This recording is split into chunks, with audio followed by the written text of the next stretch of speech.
today's the 16th of March, and we're doing another therapy session. Hold on. That chest always scared you? Yeah. Why? Because Indy would lay on it.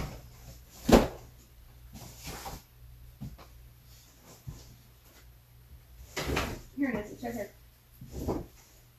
Run and tell. That blue one? It's not dangerous, Brooke. Oh, not that one. It's down there. Do you see it? No. Okay, lift it up. Do you see the other blue one down there? Uh-huh. It has it on the stuff on the spine. That's a cute book, though. Yeah, it is cute, huh? Hello. Hello, how are you? I'm good. How are you? Oh, Can you see me? well, There we go. there you are. It was a black screen for a little bit. Yeah, I thought it was, I guess I had covered up the top of the thing. Brooklyn, come here. Ah, I see. So are you in your apartment? I am. My daughter wanted me to take her to the store real quick. You've heard of Mosh Posh, right? Yes.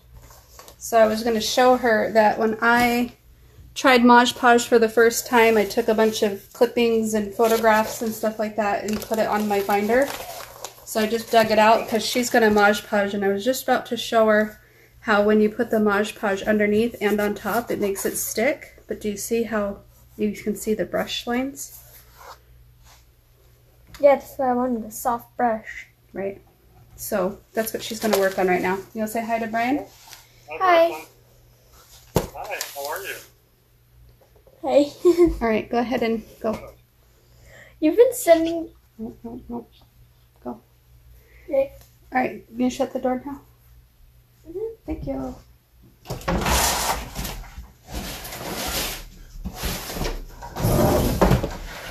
Okay, so I just opened a window because it's really warm in here. I haven't been using my air conditioner yet, hardly ever. That'll help save It's on... kind of cold. Yeah, it's been cold lately. Yeah, it's been nice. Yeah. But it's going to start warming up, I have a feeling. Right? Wow. So what's new in your world? Since yesterday, Jim invited me to dinner tonight. Oh, wow. He's making chicken tacos for him and the kids, and he told me I can come over if I want, which Yeah. I kind of think defeats the purpose of what I'm doing. It almost feels like I'm... I don't know. I don't want to muddy it too much where I get confused, and that seems confusing to me to say yes. It's like... That's one thing I really love about him is his cooking and the way he takes care of me and stuff like that. So it's like if I take advantage of that part of him, it's almost like giving him that nibble to want to take more, you know? Yeah. Yeah, that does make sense. I think it might be confusing for both of you. Yeah. He was listening to an audiobook today called Codependency something or other. And I really don't know why he was listening to it. Like, he didn't tell me what his motive was, but he did message me a video message and tell me that he recognizes that my codependency issues came before I met him, probably stemming from my father. And he didn't help matters because he basically didn't support me in getting through my codependency. He made things worse type of thing. Right. So he was apologetic and very aware and humble in his realization of listening to this book. And he also said something like, I don't think we're doing things correctly, is what he said. Which I don't know exactly what he meant by that, but if I had to take a guess, I would probably agree that we're not doing things correctly by communicating. We probably need a good break to break the codependency thing. Yeah. Yeah, and the codependency thing, you know, isn't good for either one of you. Right. You know, because we've talked about that with him. It keeps him stuck in his pattern because it enables him to continue. and it's, you know, it's not good for you because your needs don't get met because you're too busy focused on the needs of someone else to try to meet your needs. Right. Right. So, yeah, I think, I don't think you were under any illusion that this was all him and all his fault. And, you know, it was, I think we described it kind of like a perfect storm. Right. I had my issues and he had his, and the way we lined up with me enabling him and him enabling me, it worked sometimes and it didn't work other times. And that's what was so confusing. It's like, well, it works really well until it doesn't. right. And then it can be extremely dysfunctional. That's the pull. That's what lures you into those. You know, that's why those types of relationships tend to attract each other, is because you're providing exactly what the other person needs. And he's providing me what I need, which is that ultimate validation that I'm longing for outwardly. Right, right. So now that you're not, you know, you're separated from that, is when you really take advantage of working on your own codependency. Mm-hmm. And finding validation for yourself, being able to validate yourself. There's nothing wrong with desiring validation. You know, I think that's a normal human desire, and it's a normal response. I think the dysfunction comes where you feel like you have to work for it. Right. Right. Like in other words, you know, you are worthy and, you know, an incredible person, regardless of how well you do and the works that you do and the things you do for other people. You do those things because you're a great person, but it's not what makes you a great person. Does that make sense? Mm-hmm. And I still have a hard time wrapping my head around that, but it does help me to know that even if I don't do anything, I'm still deserving of decency and respect. Right. Right. Right. And the best way I can wrap my head around that concept is the way we tend to look at our kids. You know, we love our kids unconditionally. Mm-hmm. And some of our kids struggle. Some of our kids can have behavioral issues. Some of our kids can do everything right. You know, they're all different, but that's not how we gauge our love for them. Right. We love them because of who they are. Do we get frustrated with them? Yes. Mm-hmm. Do we get sick of them sometimes? Yes. But we still love them. Right? And we love them because of who they are. And that's the point I would like to see you get to, is knowing that you're worthy of being loved because of who you are, not because of what you do. Right? The more you think you have to work for it, the more that pull and that temptation is going to be to try to work for it and to try to measure up in some way. Right.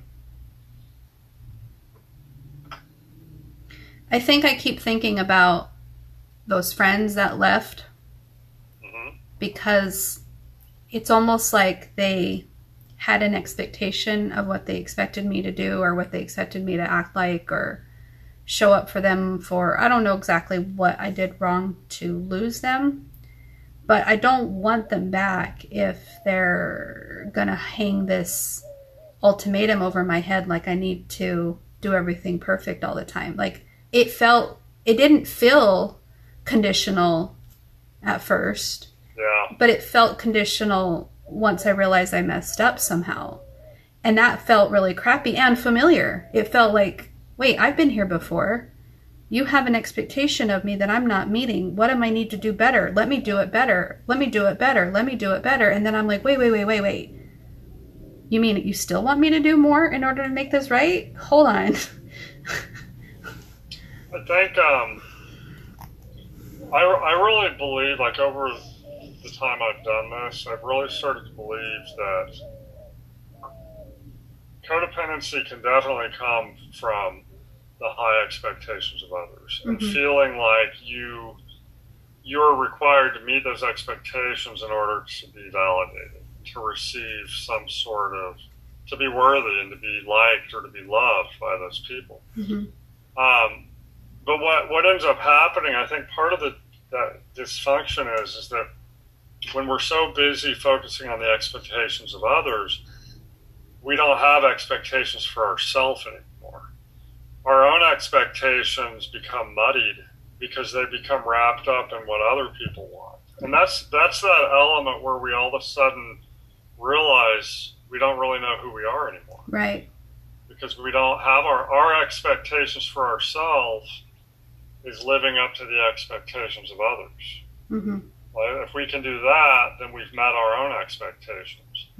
But if you have your own solid expectations for yourself, then you don't have anyone to please but yourself. And I really believe that's the key for you, is for you to start listing what are your expectations for yourself and be realistic with them.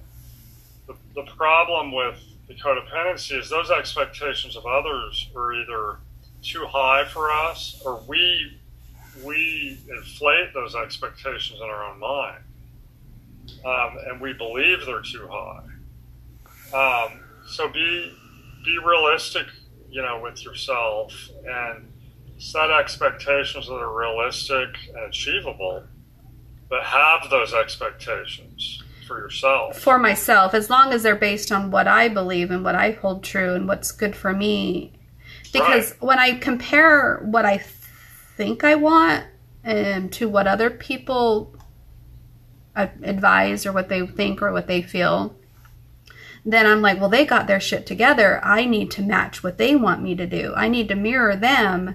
And if I don't feel that way, there's something wrong with me. And that's what, so I've got those stranger friends that I'm not talking to right now because I just felt like they felt manipulative in their own right. And I was just like, I don't need that right now. And then a few of my close, like, Facebook friends that I've known for years, some of them cousins, some of them friends for years, didn't really know what was going on with me all these years because I've pretty much shut down and isolated myself from them because I felt like they weren't there for me all these years before. Why would I share anything with them throughout the years? But once I finally left, I share it with them to get the validation that I'm doing the right thing. The couple of words that I chose to use, such as emotional abuse and addiction, like, to the relationship and, stuff like that, I get a lot of feedback from people saying that I need to get a restraining order, or I need to practice no contact, or I need to involve a lawyer, or I need to, so, like, all these different advices coming at me, and I'm like, maybe I shouldn't have said anything because that's not where my heart is at right now, or maybe I need to change where my heart is at to match what they think, because they're more healthier than I am, and so I need to make sure that I'm not falling off so I start, like, questioning what my goals are and stuff. And if I hadn't have had those 3 appointments with you that week, as I was simultaneously basically getting my daily validation from friends, from these old time people, right? I felt like I was getting really muddy there. And then after talking to you, you helped me see, if I can't talk about what I'm going through, then that narrows my window of what I'm able to talk about. So I expressed that to a few people, and they're like, oh no, of course, yeah, you tell me what you're going through. If you're having this, I'm not going to judge you, and then that's when I'm like, okay, thank you, because this is what I'm going through right now. And then I think part of the problem is you're not always looking for advice. Right. When you're talking to friends, you're just looking for support, right, and validation. Right. And I don't think they mean to give advice. I don't think that's not how it seems anyway. I mean, it really just feels like their support is based on their perception of how I'm describing things. So it makes me feel like I'm not describing things all that accurate. It makes me feel like maybe I'm exaggerating, or maybe I'm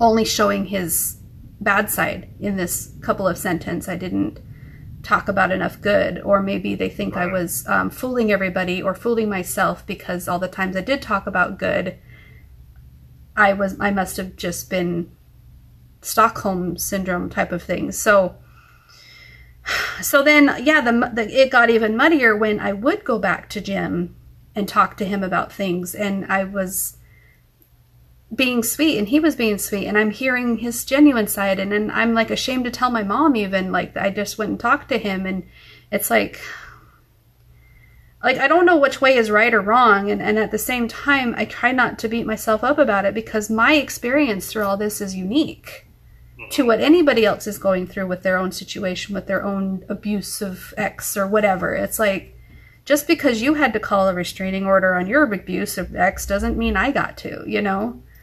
Or that I should. I am kind of upside down and muddy and not very solid with it all, but I try to be. Well, I mean, you know whether you feel safe or not. Mm-hmm. And again, you know, you don't have to, you know, worry about what other people expect of you.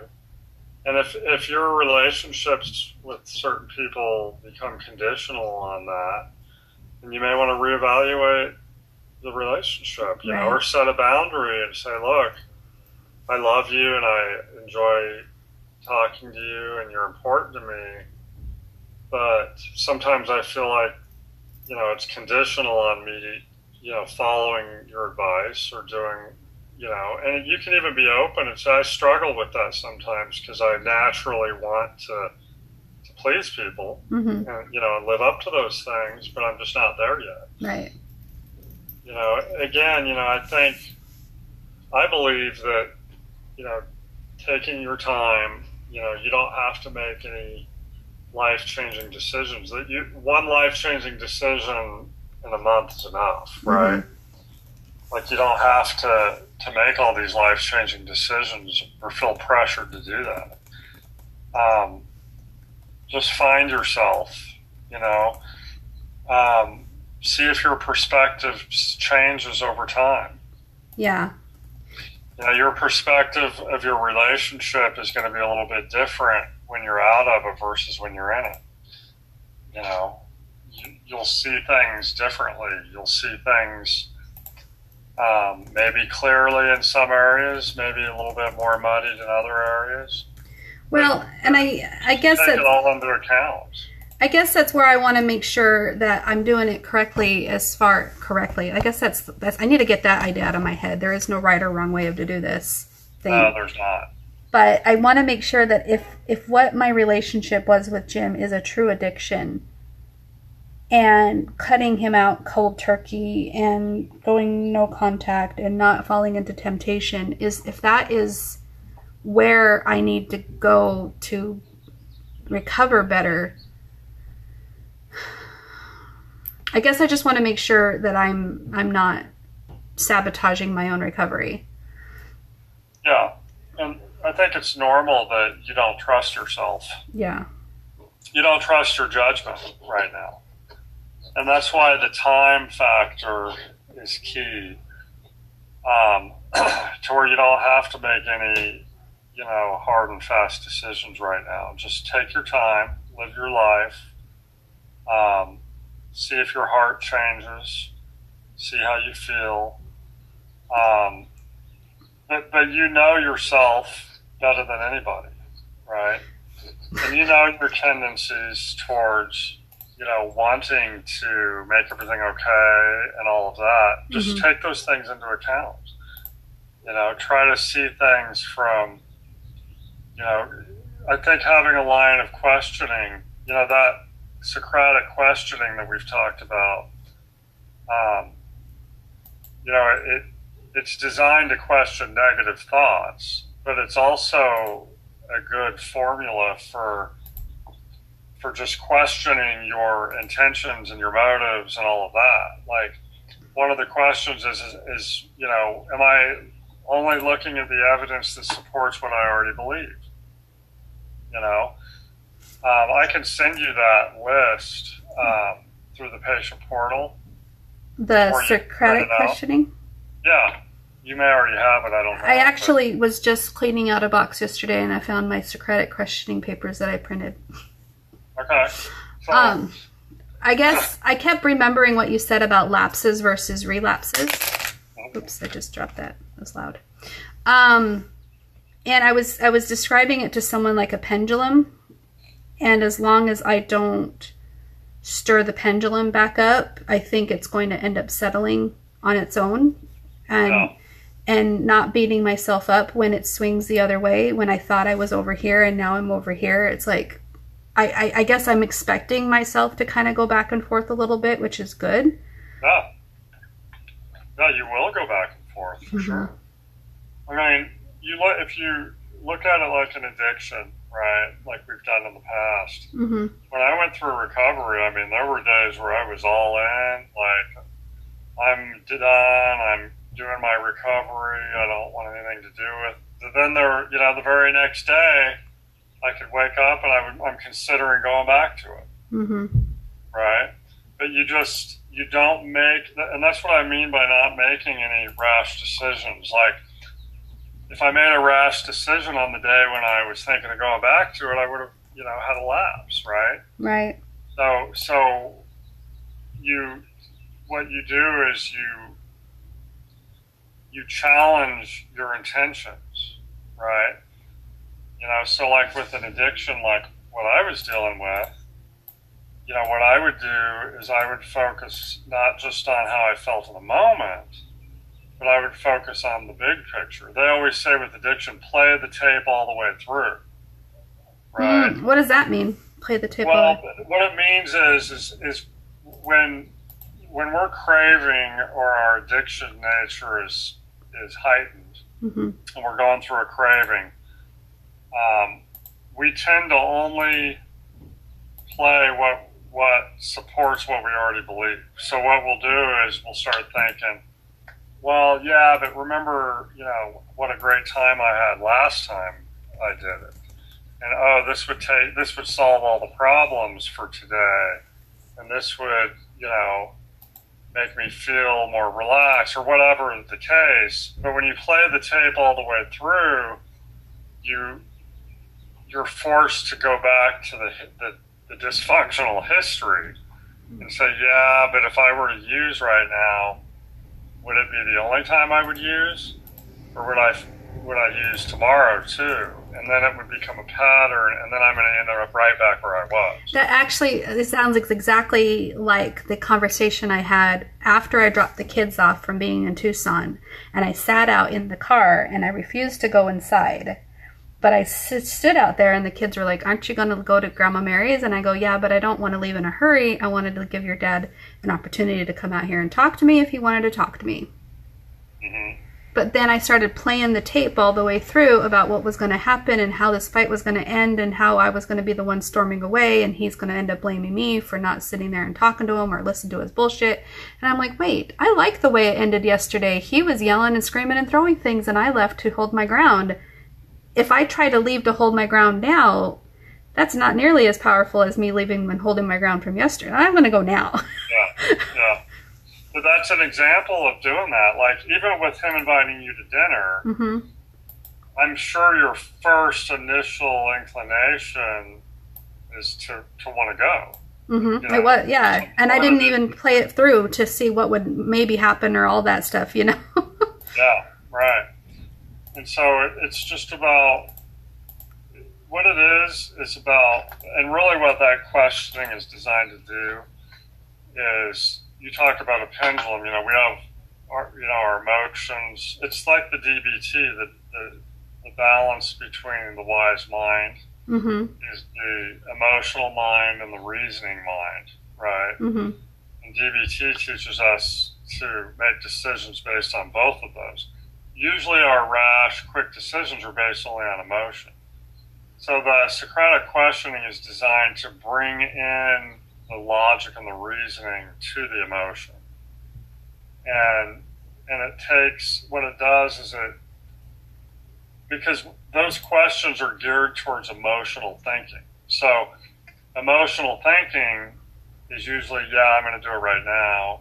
Emotional thinking is catastrophizing, black and white thinking, all or nothing thinking, Mm-hmm. only looking for evidence that supports what we already believe. Like if I clean my entire house perfectly, and my wife had a mindset of, oh, I'm sure he probably missed something, Mm-hmm.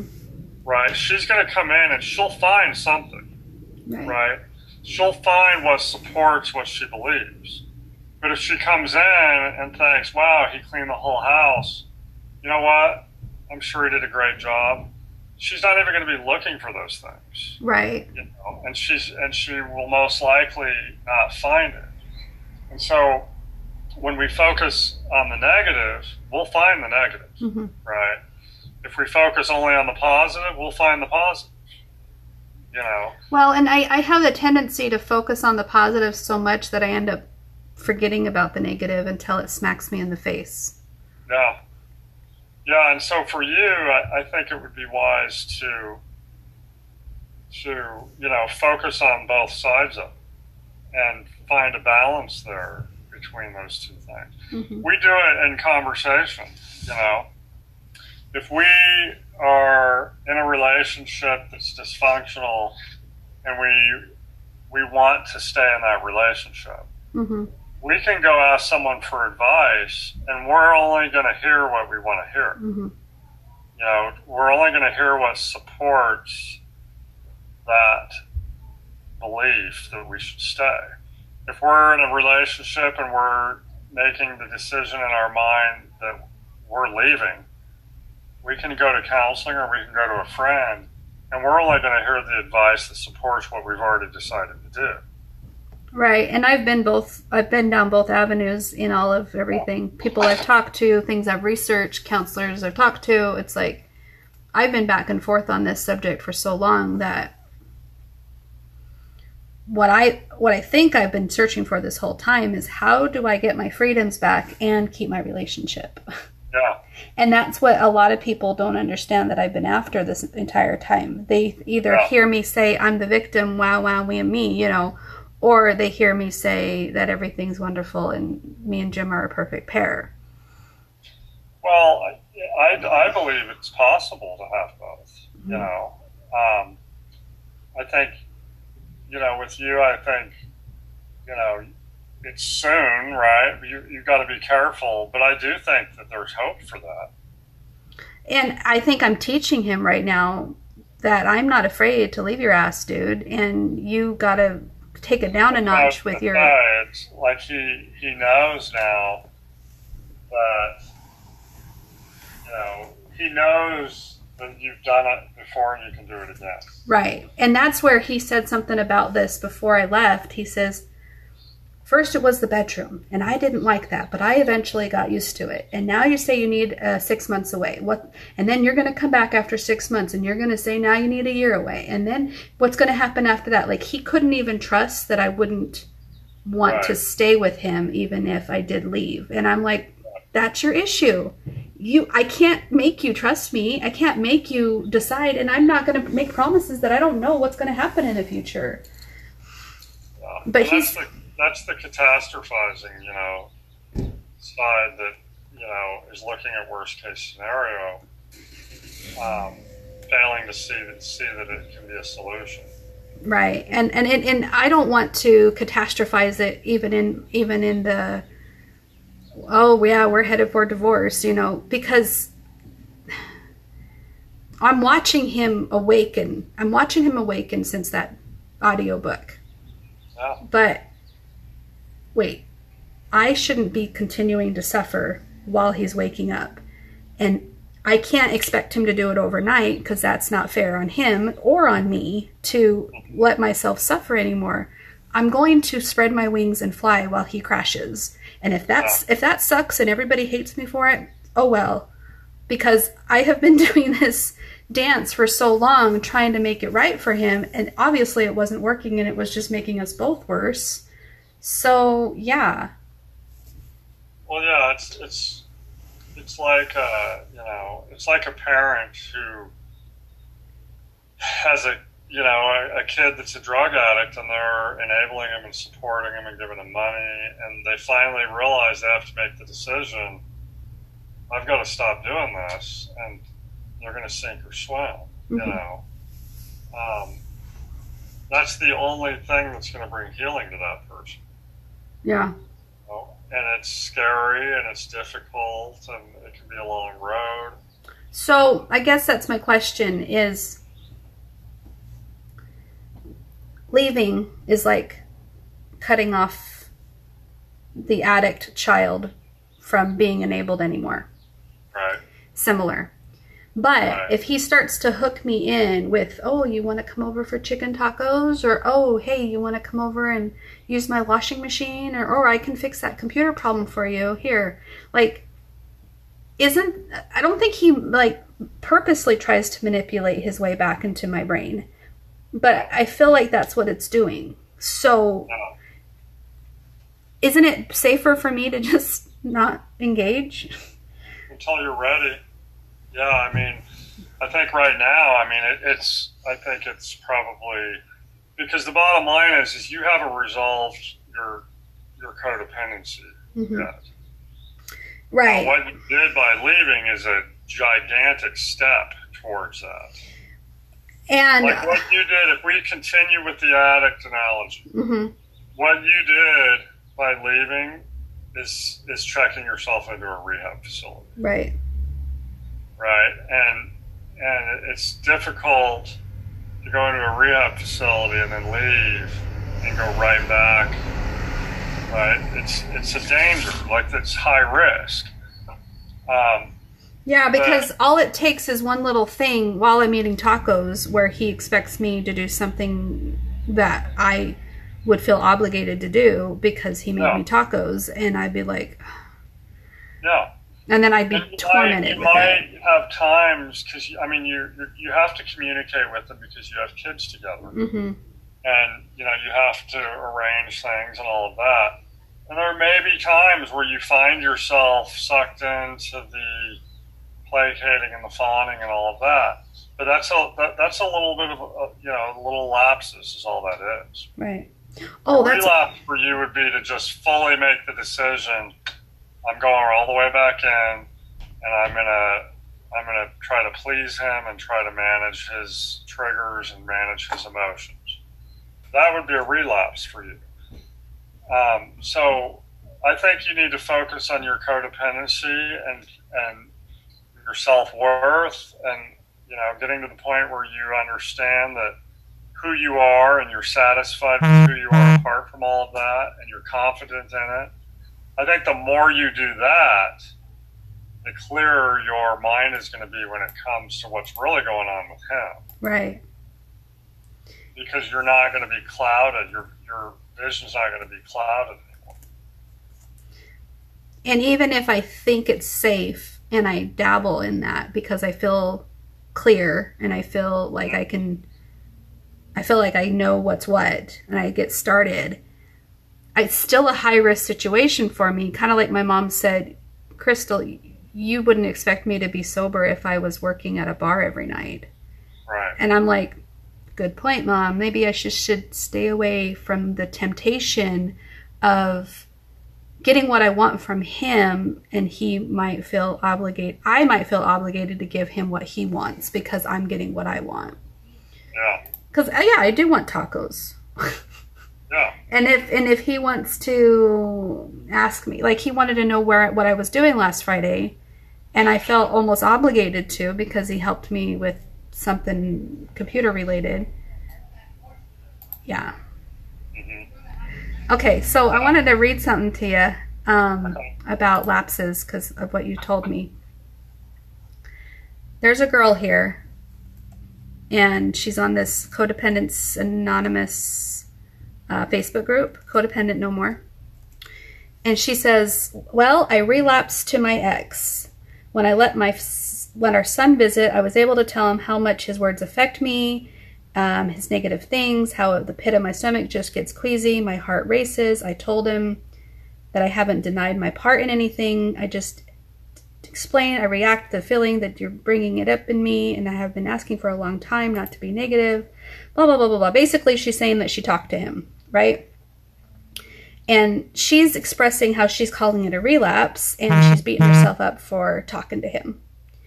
And this group is really big about no contact, but they don't talk a whole lot about how to do no contact when you got kids involved. So it's hard to be that sounding board for someone that's got kids involved, when most of the group would say, just stop talking to him, whatever. Right. So for her to beat herself up, this is what I said, just to kind of ease her out of that. And it also helps me realize it for myself when I help people. It just was my own thing that I was saying. Okay. I said, it's totally relatable. Just be easy on yourself. My therapist calls it a lapse, not a relapse. We're going to have many lapses before a full-blown relapse. And we will have many lapses before a full-blown recovery too. If you notice what your high-risk situations are, if you're using your coping skills or not, if you are aware of what is causing you to lapse, you are closer to recovery than most. But if you say, oh, screw it, and just go back to him and stop caring about your recovery, then yes, you've relapsed. So please go easy on yourself. You are like a pendulum swinging back and forth. It's going to happen. It'll all eventually calm down as long as you keep paying attention to what's pulling you in. Then you can eventually get ahead of it and stop yourself from being pulled in more often than not. But we all have lapses, okay? Good for you for being aware and being brave enough to share your truth. That's amazing. Because I recognize that my little lapses of talking to him or saying, how was your day? And he was telling me about his whatever. And I noticed I wanted to say, how can I help? Or, oh, I'm sorry. I feel like I did this to you. Like I wanted to say these things, and I'm like, no. He's in his own boat. I don't need to go over and rescue him right now, you know? And so, like sticking with that analogy, when I was a drug addict, I realized that, because for years I thought the addiction was the problem, right? Addiction is the problem. But I realized at one point that the addiction wasn't the problem. The addiction was a symptom of the problem. It was how you were coping with the problem. Right, right. The real problem for me was a lack of purpose. And the addiction made it to where I was like, yeah, I can have no purpose. I'm fine with it. I'll just use, and I'm fine with having no purpose. So for my recovery, the beginning stages of my recovery, I was focusing on the cravings and what causes the cravings and the triggers and the high-risk situations and all of that. Because I had to, right? I had to keep myself safe in the moment. But eventually, I realized I had to start focusing, I had to deal with the lack of purpose problem. Once I found purpose, okay? Once I found purpose, all of the other stuff took care of itself. Okay, and so what I'm telling you is you can focus, now on your triggers, your high-risk situations, what's pulling me back in. I got to be careful. Should I go over? Should I not go over? That's pretty normal for right now. But when you focus on the root of the issue, like we talked about, of the self-worth, and believing that you need that validation from someone else. Once you resolve that, well, everything else is going to take care of itself. And you're either going to wake up one day and have no interest in being with him, or you'll wake up one day and you'll see it for what it is, and you'll say, "Hey, I have a purpose now. I don't need to rely on him. I'm not tempted to rely on him," and maybe you'll decide to make it work. Mm-hmm. But the real issue is the believing in yourself, Mm-hmm. and believing in who you are, and not feeling that need to try to get that from somebody else. Right. And I think all that you said is exactly correct.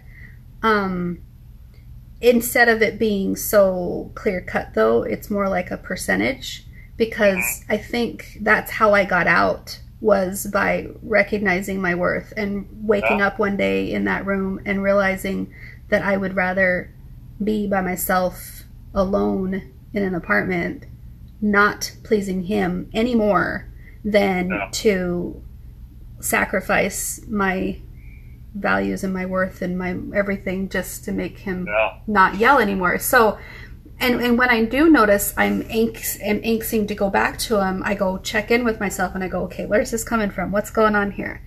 And it's like, because we're lonely and we're feeling crappy about ourselves because of this and this. Like, I noticed I lapsed and I went back to him when I went to that second job, and didn't like who I was around those people. Wasn't getting the validation I was seeking there. I didn't feel capable of getting a better job than that. So I felt like I was gonna really hate this place or something, like all the different feelings that was coming up for me. So I went and got my validation from him, And so now that I got my validation from him, and it's been several days, I have no interest in going over there and talking to him. And the only thing I wanted tonight wasn't him, it was tacos. Right. And it's like, but that comes with a price. I learned that from his mom. His mom never gave us money for nothing. Yeah. She never wanted us to pay her back, but she always had strings attached, And that's what I think Jim would have, is he would have strings attached whether he means to or not. You need to be okay with who you are, regardless of what anybody else thinks. I think I'm getting there. It's just not consistently full force. Like I keep calling it unapologetically Crystal. Yeah. I want to be unapologetically Crystal consistently. Yeah. And you're getting there for sure. And it's not an overnight process. Right, right. It's that pendulum. Yeah, it absolutely is. Right. And I should tell you, like with my addiction, it wasn't like, oh, I found a purpose and I'm healed. Right. There was still a good amount of questioning it and having the bad days where you're like, oh, this sucks. It would be so easy to just do this. And then talking myself back out of it. What was your purpose that you felt like that is all you needed? Well, so for me, it was just doing something that I felt mattered. Like, you got to consider, I supported my family, I provided for my family, but I wasn't doing something that I felt like made any difference. So, I owned a painting company. Mm. So to me, it was just a means to make money. I didn't like doing it. I had no joy in doing it, no fulfillment in doing it. People would, I would paint someone's house and they would go on and on about how incredible it looked. And I just didn't give a crap. I could care less. Mm-hmm. Right. And because I knew in my heart, when all is said and done, who cares? Mm-hmm. It's just a different color on a house. Mm-hmm. I mean, how much purpose is there in changing the color of a house? Like, who cares? Right. Now there was purpose in providing for my family and, being a hard worker and all of that stuff. But I had always wanted to do something that I felt could have lasting effects, Mm-hmm. right? And so part of my recovery was, and I had always wanted to do this. I always wanted to work with people and, make a difference in some way. And so going back to school was part of my, once I started going back to school, and doing what I wanted to do, I could never do that because I felt trapped, right? Mm-hmm. Similar to your situation with Jim, you felt trapped. Mm-hmm. You know, you felt like you can't really express yourself and be who you want to be and do what you want to do. And say what you want to say. Play how you want to play. Yeah, join a play. Mm-hmm. That list that you read, you know, it reminded me of me thinking of all the things I wanted to do someday but felt stuck and could never do. Mm-hmm. Right? And so when I finally gave myself the pass to do those things and to start exploring that, the addiction side of it didn't seem so powerful anymore. Right. You know? And so that's what I'm saying, you know, to you is explore those things. You know, don't spend your time obsessing about, you know, what did this mean that he said, and should I go over there, and should I do this, and should I talk to him, and we have the kids, and we got, you know, all of that stuff. Do what you want to do. Explore what you know, be yourself, you know, experience the pendulum, experience the swing, the back and forth, and find what groove works for me, not for somebody else, but for me. For you. Yeah, I like that. And I also like what you said about purpose, is because when I wake up in the morning, I first would think, where's Jim at? What is he expecting me to do? Where do I need to go? What's the first thing I need to do today? And when he wasn't there, I felt free for a second. Okay, I get to go do this now. Oh my gosh. And I felt so alive for a minute. And so, yeah, when my life was circling around Jim, I knew really quickly that I could feel happier when I wasn't doing that anymore. Right. And even though you're apart from him now, your life can still circle around him if you're not careful. Right. And that's where I want to make sure that I don't do that intrusion thing where he asks me those questions where I feel like I've got to be on my toes or watching my... And I think, okay, that's two other things I wanted to mention to you real quick, is I have had a little bit of an obsession with shopping lately. Mm-hmm.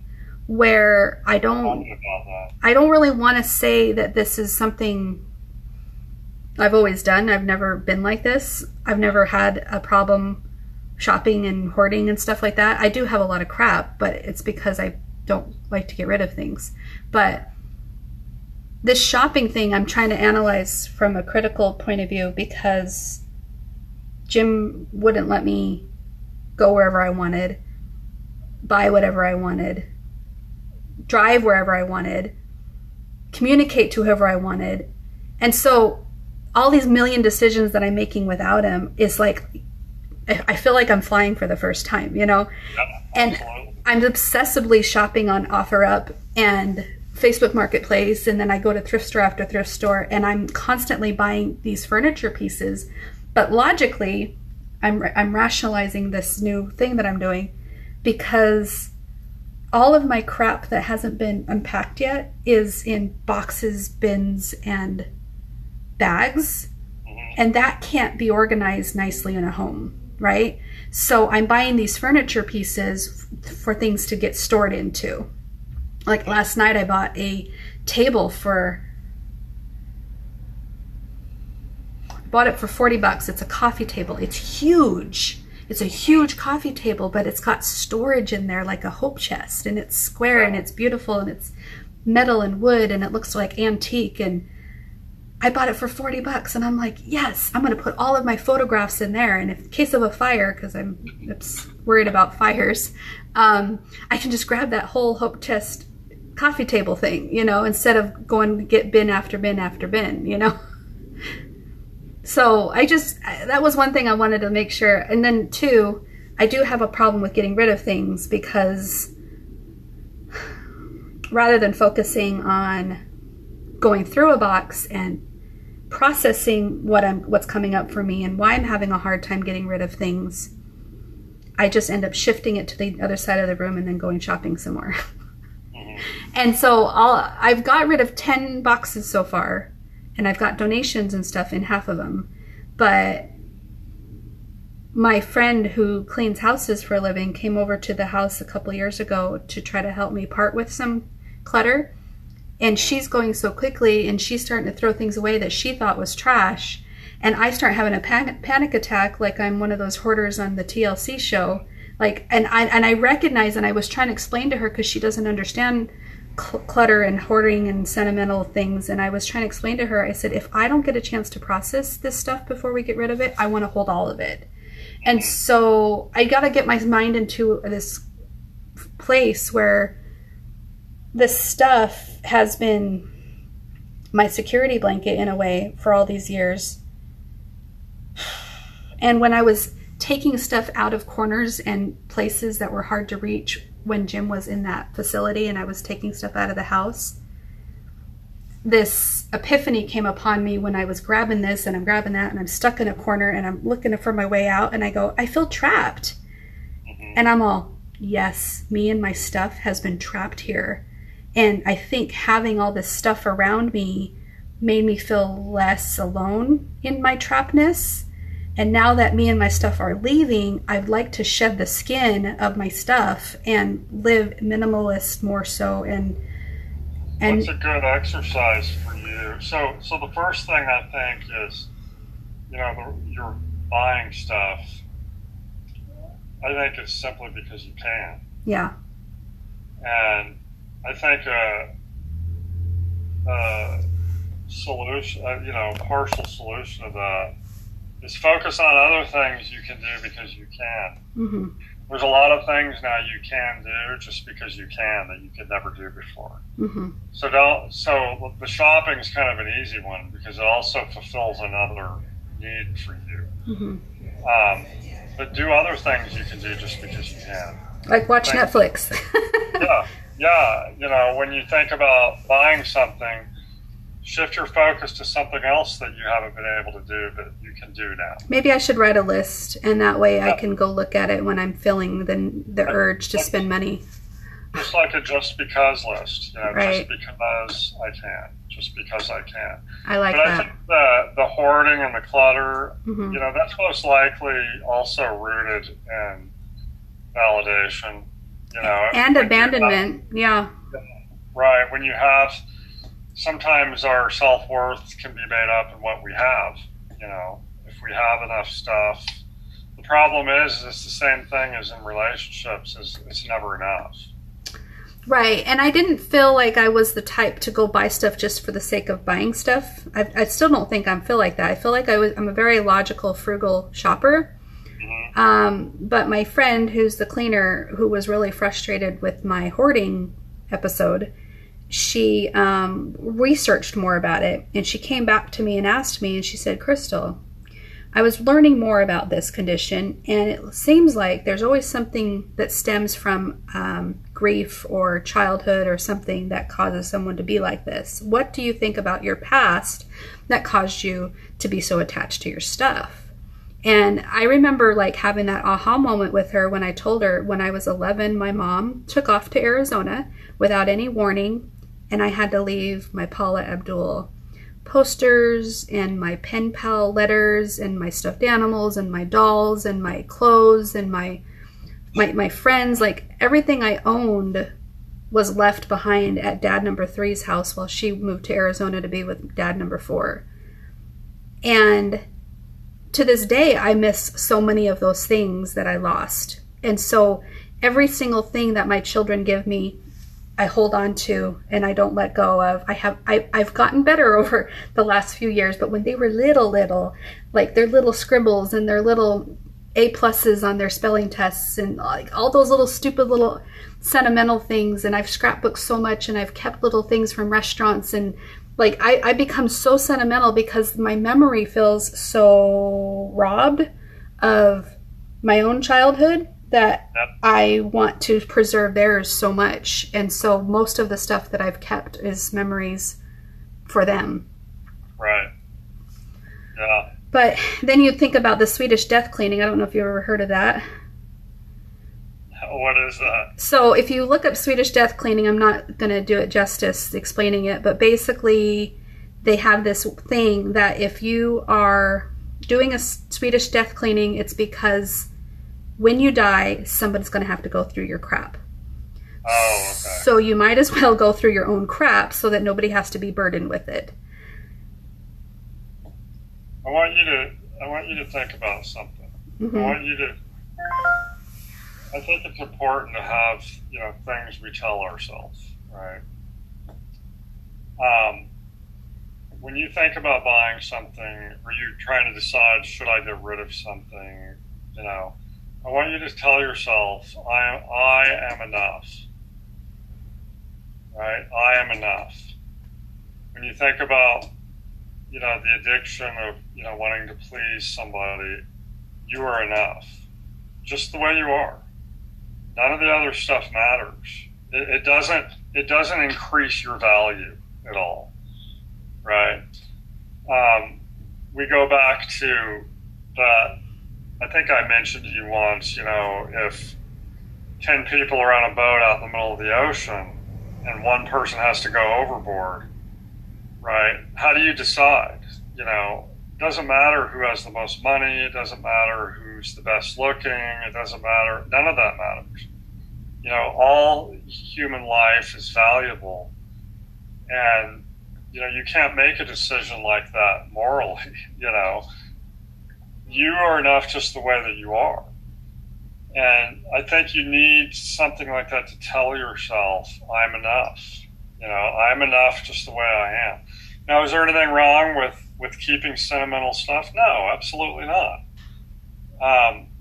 But if you find your own value in that stuff and feel like it somehow devalues you as a person if you don't have it, that can borderline, be a little bit it can cause dysfunction in your life over time.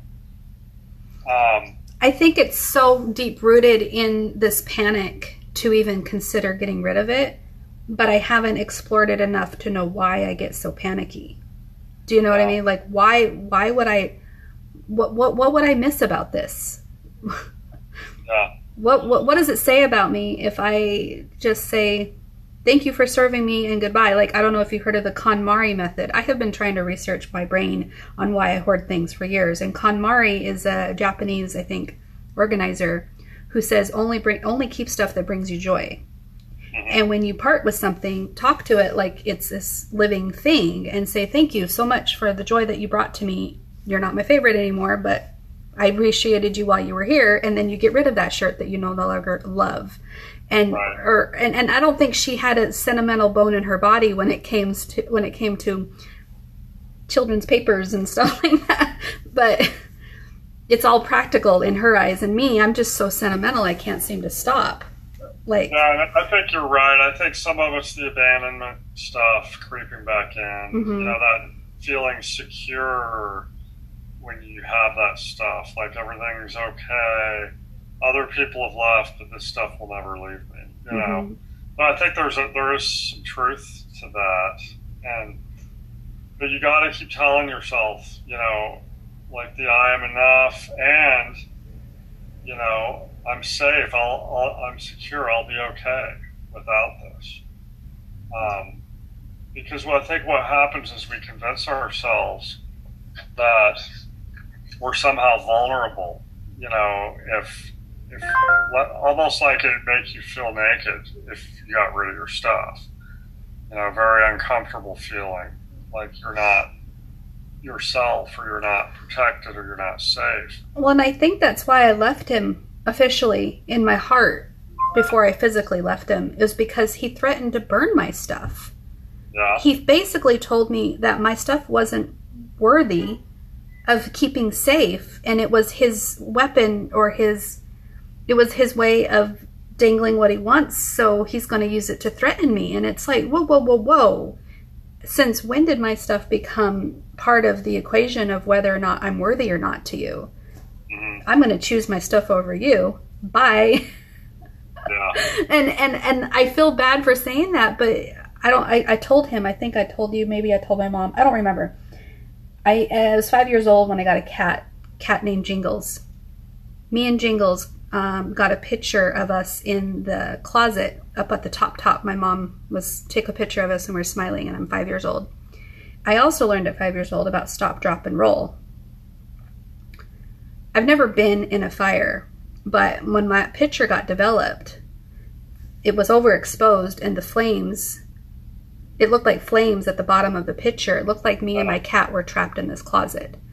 Mm-hmm. And I would have nightmares, reoccurring nightmares as this kid, not just that year, but for years and years after, even as an adult.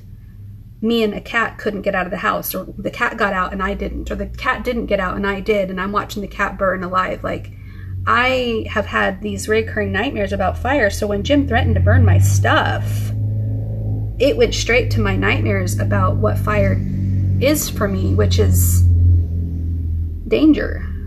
It triggered you in 2 different areas. Yeah. And so I told him, and he was like, oh my gosh, I'm so sorry. I didn't even realize, because he's always known I've had an issue with fire, and abandonment. And so, and anyways, I guess I just wanted to share that, just because this is going to be where I feel like I should be focusing my healing.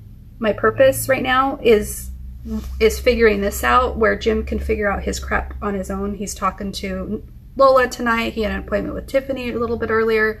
He's going to figure out him, and me talking about him isn't going to be my focus right now, because my focus is me, and I need to, I want to figure out because my stuff is what's keeping me from enjoying my apartment. Yeah. And I want to enjoy this apartment and feel free from my stuff and from him, you know? Come up with a criteria for yourself, whether stuff stays or goes. Okay. You know, give yourself leniency on what you can keep and what you can't keep, or what, you know, you're not going to keep. But it is important that you make the decision. Right. You know, it's not healthy for all of a sudden your stuff to just be all thrown out. Like, you need to decide, I will be okay without this. Mm-hmm. This has nothing to do with my value as a person. Whatever you have to tell yourself. Right. You know, I'm still safe and secure, and I'm still valid without this. But certain things you're going to want to keep. Certain things are sentimental, and there's nothing wrong with that. And I'm still a good mom if I don't keep their things from 4 years ago. Oh, yeah. Blah, blah, blah. Yeah. Absolutely. Right. We all struggle a little bit with that. You know, I was cleaning out the garage about a year ago and came across like honor roll certificates or a report card, and I'm like, we've got like a stack of these things. You know, do I really need? And you know, you just kind of have to talk back and forth. But it doesn't mean you're a bad parent. You know, what's important is your kids, not the stuff, right? Mm-hmm. And that's where the line has to be. The line can get blurred. Is what's important is you, not the stuff that you accumulate. And I guess because I remember being the oldest, having the most scrapbooks, the most photos, the most things that were kept, and then my brother got the second most, and my baby sister, number 3, hardly had anything saved of hers. I made that vow as a very young kid that I wasn't going to let the not keeping thing happen. Right. Like, I'm going to keep them for both. I need to make sure both kids feel valid here, you know? Yeah. Anyways, that's just, I'm sure you have that too with so many kids. Oh, yeah. Absolutely. We always joke around, like, when we had our first baby, like, we changed her diaper, you know, every 5 minutes. And then our second one, it was like every couple hours. And then we always joke about our last kid, we just had them run around on newspapers. Like, you know, after a while, you just don't care anymore.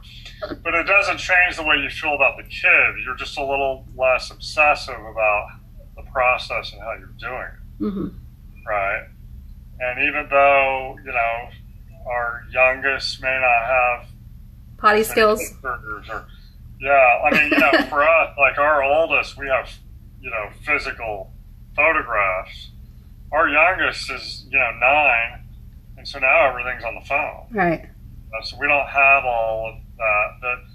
But does it change how we feel about them? Absolutely not. Mm-hmm. You know, and your stuff is not the determiner of your value and your worth. You know, my aunt, I always think about this. My aunt saved her whole life, never spent money, worked her whole life, accumulated stuff, and when she died, you know, we had to go clean her house out, and we put everything in the middle, and it was all, you know, it was just a pile of garbage. Mm-hmm. You know, it had nothing to do with her and who she was as a person. You can't take it with you. You know, it's just an accumulation of your life. Which is why it's so sad that people hoard so much only to have somebody else have to deal with it, and it doesn't mean anything to them. Right. Right. Right. But not to negate, you know, the things that are meaningful to you, because there's nothing wrong with having things that are meaningful to you. I just want to figure out a way to honor them and display them in a way that I can enjoy them, not where it feels like a burden. Right. Absolutely. Right. Okay. I'm going to work on that this week. That's my goal right now. Instead of focusing on Jim and what he's doing or not doing, I feel so free from him. It's amazing. So I'm just... Focus on yourself. Mm-hmm. And next time I want to show you how proud I am. I mean, I don't have time now, but I'm really proud of the work I've done so far, but it's still a huge mess. Give me a tour. Yeah. I thought about doing that earlier, but... Yeah. Okay. All right. Sounds good. Cool. All right. I'll talk to you later. All right. Bye-bye. Thanks. Bye. And that's my therapy session in my dark room because I'm waiting for light bulbs. Oh, I wonder if I got light bulbs today. Oh, that'd be amazing. I gotta go take my daughter to her dogs. Okay, and I'm gonna go.